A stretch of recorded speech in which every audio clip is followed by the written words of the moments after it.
I did want to react to this right here. This is from CNN. It says Hasan Piker tests the limits of the Democratic Party's big tent. This is a piece that CNN did about Hasan Piker. I think it sort of went viral on the internet, or at least clips from it. But I wanted to react to the whole segment rather than just, hearing the screechings from Hasanabi's community. I thought it'd be helpful to actually hear what they had to say. Now to the Michigan Senate race, where a Democratic candidate is forging a controversial alliance with a left-wing streamer who has defended Hamas terrorists. Abu al-Sayed campaigned yesterday with 34-year-old Hasan Piker, who has more than 3 million followers on the gaming platform Twitch, as well as YouTube. Here he is at the al-Sayed rally in Ann Arbor. Oh yeah, wasn't he saying at what was it, like some Ivy League college, like Yale or something, that it was a shame that America beat the USSR? Like, absolutely ridiculous. That's one thing I find very interesting about many people on the left, and I'm speaking more like specifically on the progressive left. Not as much liberals. You'll hear liberals kind of go along with what progressives will say, but they don't necessarily believe them in their core. Like, if they had to state what their beliefs were, they wouldn't entirely align with the progressive mandate. But I find it interesting, especially on progressives, they very oftentimes, especially like anti-capitalists, they very oftentimes will align themselves with the enemies of the United States of America. You see this with extremists on the right as well, like the extreme right and extreme left. Both prefer Russia to the United States of America, as far as who should have global power, who should be believed when statements come out to the public, different things like that. Like Hasan Piker says that he wishes that the USSR, wasn't toppled. I bet Tucker Carlson also would say, hey, I wish that the USSR wasn't toppled. So I just thought it'd be something interesting to note in case you got surprised. Like, oh, why would an American say that they wish that, the USSR wasn't defeated by the United States of America? It's because it's part of the progressive ideology. Every single person in here, and myself included, saw heinous war crimes take place every single day for the past 2.5 years. And we didn't stand idly by, we spoke out. And in the beginning, it was a lot lonelier when we spoke out. They used the same exact heinous smears. They said you're anti-Semitic. They said you were a radical Islamist, you're a radical fundamentalist, but also really woke at the same time. Doesn't really make sense. And back then, I felt a lot lonelier, but I don't feel lonely anymore. Well, you know what? I think part of the difference, the difference between those two things is, like, during this period of time, I think Hasan Piker and Valky Ray started seeing each other, so I would make sense that he's less lonely now. Really makes sense. I'm joking. I don't even know if they're still seeing each other. It was just something someone leaked a year or two ago accidentally, and they weren't supposed to. But beyond that being the case at that point of time, I just want to make it clear we don't know whether or not they're still together in a relationship. And back then, I felt a lot lonelier, but I don't feel lonely anymore. That is Hasan Piker attempting to airbrush his past statements. Here's some of what he actually has said about the depravity of the October 7th terror attack, the deadliest day for the Jewish people since the Holocaust. Quote, "It doesn't matter if effing rapes happened on October 7th. Like, that doesn't change the dynamic for me. The Palestinian resistance is not perfect." Now, let that sink in. Hasan Piker is excusing sexual violence by Hamas terrorists. He also claims Hamas is, quote, 1,000 times better than Israel. Oh, yes. And he's also said that he has said that he doesn't have a problem with Hezbollah because they are successful in resisting Israel. Right? And the funny thing is about that clip, and let me pull this up. This clip always boggles my mind. It was Hasan Piker in NMP law. Let me see, Hasanabi. It's in my search history, so I've already looked this up before. Okay, here we go. Found this from Mediaite. Should have been on YouTube, but whatever. Allah. Who's that? He's the leader of Hezbollah, the general secretary of Hezbollah. What's Hezbollah? Hezbollah is that small guy? Hezbollah is this is the same name. Okay. Hezbollah is a paramilitary organization that is also a part of the Lebanese parliament. Do we like them or no? I think as a resistance group, they're pretty successful against Israel. But everybody hates them. Like everybody in the region, a lot of people don't like them. Like I like what you like. So and what I really like is that NMP Law is not educated or informed, but he's smart. So whenever he's in these rooms, like he's been in the room with Hasan Piker before when he's tried to indoctrinate him into anti-Zionism, and he asks these like interestingly probing questions that kind of like force Hasan to be more explicit with what he's trying to say. Hasan here is being squirrely because NMP is specifically saying, do we like Hezbollah? Hasan Piker knows how bad and specifically how disliked internationally Hezbollah is. This would make NMP a big brand risk if he goes on his stream and is caught saying, hey, I like Hezbollah. You know, you like Hezbollah? I like Hezbollah. I appreciate that Hasan Piker actually doesn't want to get his friend in trouble with brands by allowing him accidentally to say, I support Hezbollah. But just so you guys understand, that's the reason why he's couching his language here. I don't have an issue with them, let's just say. They're Shia. I am Sunni, technically. Not that this sectarian distinction matters in this situation, but... I'll be honest with Sam. But they are a terrorist organization. Like, they're designated... They are designated by... I love how he's like, a what now? A what now? You want me to support a what? You like a what? You think a what is cool? Like, it's crazy. But I love that reaction, though. This dude is smart. I like him. By the American state as a terrorist organization. I do not like them then. Well, I mean, we also called Nelson Mandela a terrorist until 2008. Do you know who that is? Oh my goodness, he's talking in circle here. He's talking in circles. But anyways, let's go back to the segment. Hamas is a designated terror organization, not just by the U.S., but by the EU, Canada, Australia, New Zealand, just to name a few. And here's what Piker said about the horrors of September 11th, 2001. America deserved 9/11, dude. F it. I'm saying it. Like, we fucking totally brought it on ourselves, dude. Holy shit. We did. We fucking did. Now, Piker I remember where I was when that happened. That was around when I decided to stream. I never liked the fact that Hasan Piker said that. I do think that, you know, it's part of free speech. But at the same time, when you're running around supporting the attack on 9/11, you know, that's pretty obvious breach of terms of service. Wherever you're on a streaming platform, you know, or any social media platform or internet platform, really, you have an obligation to obey those rules when you sign up and decide to use that platform. You can't break the rules of that platform and then say they shouldn't have banned me. Now, you can say either A, they didn't enforce the rules properly, either by saying, oh, this is something that no one else gets in trouble for, but I'm getting in trouble for this, that's unfair, or also saying this shouldn't be a rule. But if you actually broke the rule and the platform is enforcing the rules fairly, I don't think you have grounds to complain about being banned. Called that comment inappropriate and said he didn't mean Americans deserved to die. Several progressive politicians have appeared with Piker on Twitch, including Congresswoman Alexandria Ocasio-Cortez, Senator Bernie Sanders, and Congressman Ro Khanna. Other Democrats, including El Sayed's primary opponents in Michigan, Mallory McMorrow and Haley Stevens, not only refuse but both condemn Piker and his comments. My panel is back now. David Chalian? I just think this is a fascinating bet that Al Sayed is making here, that like refusing to back down from his association with Piker, embracing it, standing with him, is a political bet. And it doesn't mean, you know, all those comments you went through, that will play a role here too. As you noted, McMorrow and Stevens, his opponents, are going to make this a part of the campaign.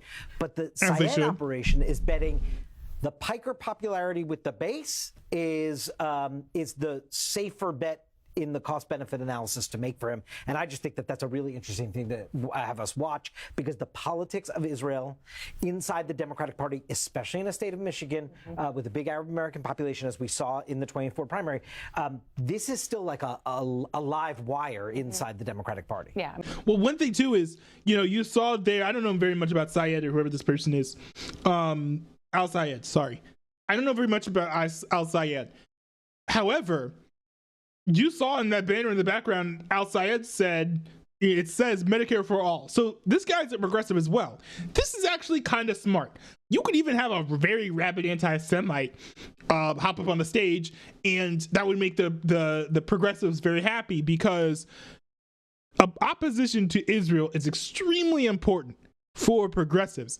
It's to the point where you could have every policy correct as a progressive, but if you support Israel, then the progressives won't vote for you.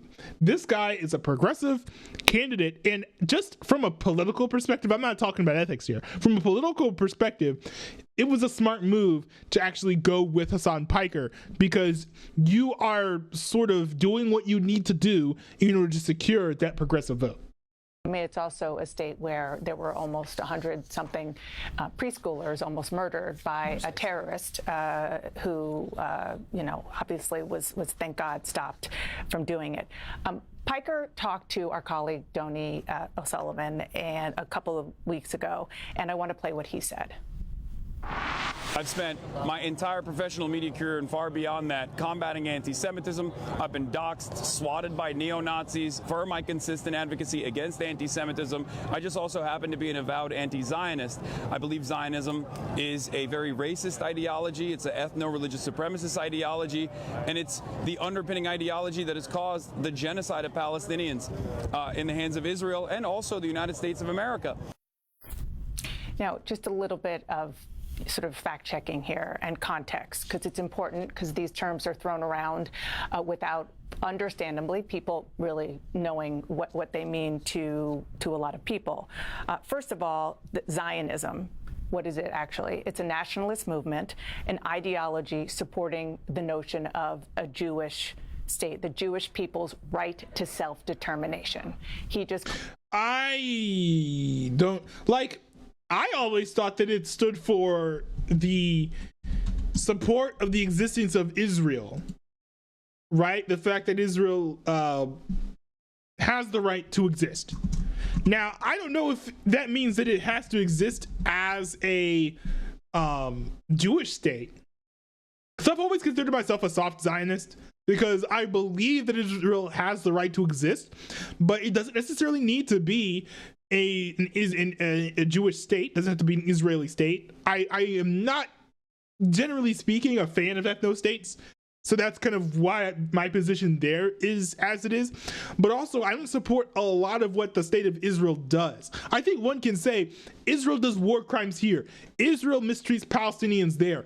Israel is taking over land of Palestinians. All of which is true to my knowledge. None of that invalidates the fact that Israel as a state exists. Israel is a legitimate sovereign nation, and Israel so far has completely maintained its right to exist. The only instance in which I think Israel, or any other nation, by the way, could have, abdicated their right to exist would be for them to have, declared war on a nation and lose that war. Because, back to even when this war started, I stated that my position was, if you start a war, you lose your right to your land. You have no right to start a war with another country and then complain when you lose your land, right? And that's what Hamas has done with Gaza. They've started a war and then complained that they're losing land, right? You're just not allowed to do that. I think Ukraine has done similar things as well. So that's kind of where my position is. Now, in relation to Zionism, maybe Dana Bash is right here. Maybe this would make me not a Zionist, actually. So I'm just going to read the first paragraph here. Now, some may consider this biased. One thing I like to do, actually, and I'll actually do this here, is pull up old versions of the Wikipedia article from like 10 to 15 years ago. because sometimes, you know, people will sort of like, when a story like this becomes big and part of the mainstream American consciousness, people will hijack these Wikipedia articles and then sort of use them to be aligned with their current narratives. But, you know, maybe 10 years ago, the narrative wasn't exactly the same. So I do like to rewind the clock and then sometimes see how things have changed as far as how the article is written. So I'll go back and read this old version, and then I'll read the new version. So the first paragraph here says, Zionism is a nationalist and political movement of Jews and Jewish culture that supports the reestablishment of a Jewish homeland in the territory defined as the historic land of Israel, roughly corresponding to Palestine, Canaan, or the Holy Land. So, Zionism emerged as in the late 19th century in Central and Eastern Europe as a national revival movement called Hovevei Zion. Soon after this, most leaders of the movement associated the main goal with creating the desired state in Palestine, then an area controlled by the Ottoman Empire. So that doesn't mention anything about, you know, it necessarily being Jews as the majority in the nation, just that Jews have to establish a nation, right? Political movement of Jews and Jewish culture. So not even Jews specifically, but Jewish culture primarily. You don't have to be a Jew in order to be a nationalist here. You just have to support Jewish culture if you're part of the establishment of the nation. Now, this is what it says now. So I align with the old version, right, of Zionism, the old definition, but let's see what the new definition of Zionism looks like. So it says here, Zionism is an ethno-cultural nationalist movement that emerged in late 19th century Europe to establish and support a Jewish homeland through colonization in the region of Palestine, which roughly corresponds to the land of Israel in Judaism, itself central to Jewish history. Zionists wanted to create a Jewish state in Palestine with as much land, as many Jews, and as few Palestinian Arabs as possible. I think that might be the case. It's citing some books, which, you know, I can't exactly pull up and read to you guys. But yeah, this is more about it being a Jewish homeland. So maybe I'm not a Zionist, or maybe soft Zionist would be the right way to put it, because I don't support all the tenets of Zionism, but most of them. Called that a racist ideology, the right for Jews to have self-determination. Deborah Lipstadt, who is one of the foremost experts, academic experts, who worked in the State Department on anti-Semitism. I talked to her about this a couple of years ago and many times since, the difference between quote-unquote anti-Semitism and anti-Zionism. Here's how she answered that. Criticism of Israeli policy is not anti-Semitism, but when you question the right of Jews to a national identity, when you question the existence of a Jewish state, you've moved beyond the political. Shelby? Yeah, I mean, I don't know. I'm not sure if I agree with that. I don't think that, you know, someone should, because I think that the problem with what you're saying there is that if you apply that logic fairly and equally to every ethnicity all across the world, what that says is you're condemning white people for, you know, like white nationalists in the UK for wanting England to stay white. You're criticizing, now, of course, you know, some people would actually be fine with this, but you're supporting I don't know, black people in South Africa being racist and trying to push out all the white people. Like, you're supporting all types of racist behaviors and beliefs all across the world when you say, you know, you should not be able to criticize people of a certain ethnicity from saying, hey, we want a nation that's all people who look like us. Right? I think that goes a little bit too far. But what I will say is, a lot of times people will, you know, who are in these circles who say, oh, I'm not anti-Semitic, I'm just Zionist, anti-Zionist. What you'll see them then do is like leave comments on social media when they see something that they don't like, saying like, oh, that's so Jewish, right? Or you'll see these people look at actors or whatever and be like, oh, that person's Jewish, that person is bad or whatever. Like, you'll see literally people on social media be like boycotting and hating on every Jewish actor and member of Hollywood unless they have come out in condemnation of Israel, because the assumption is like, oh, the person's Jewish, must be Zionist, and that is literal.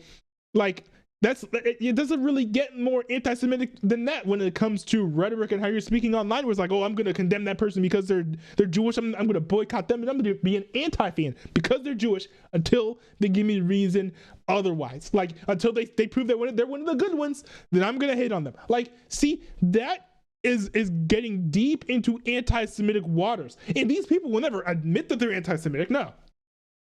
But also, you have a lot of white people in the South who will refuse to admit that they're racist, right? But if you're a black person, they won't shake your hand. So whether or not you say you're anti-Semitic and whether or not you are anti-Semitic are two very different things. I think he's sort of intentionally trying to get in the weeds here to maybe shift the spotlight away from some of his past comments, which I think everyone can agree are unacceptable.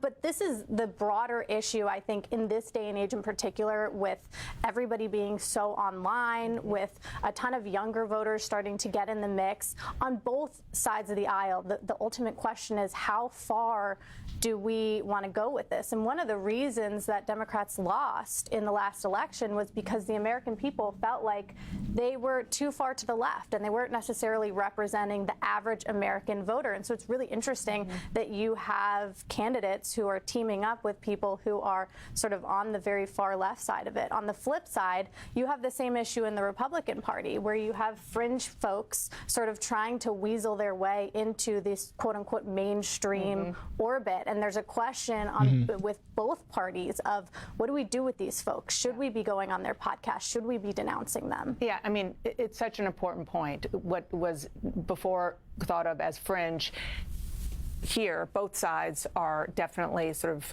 moving into the mainstream slowly but surely. On that note, you mentioned it's Michigan, but it's beyond that. Ro Khanna, for example, he said that he has no regrets about appearing on Hasan Piker's show. I think it's funny, like, everyone in the media refers to Hasan Piker's stream as his show. It's not a show, it's a stream. Like, it's not a show. It's not even a podcast, I don't think. It's interesting because going back to the last presidential campaign, you were mentioning the Democrats moving to the left. Another reason they struggled is, they often face criticism on not meeting people where they were, just communication-wise, right? And, Hasan Piker, other influencers, these people have millions of followers, right? And Dems see it as a way to reach a younger, disgruntled base that is losing faith in their political system, right? But the dynamic that you're talking about, what comes with that benefit of reaching those folks? Yes, you had the interview there with Hasan Piker. I think what's even going to be more influential is the questions that are put to the politicians that choose to go on these platforms. They're also going to face the questions of whether or not they defend these statements and these views. All right. This was a good segment, I would say. I think it was very fair. I think it was pretty balanced. It's really interesting to see the establishment go after Hasan Piker, though, because they previously were trying to court Hasan Piker, and getting him for interviews and things. So I do find that fascinating, and I do wonder what the future of Hasan Piker in the media is going to be, whether or not he'll continue to be influential or whether or not his influence will wane because of this.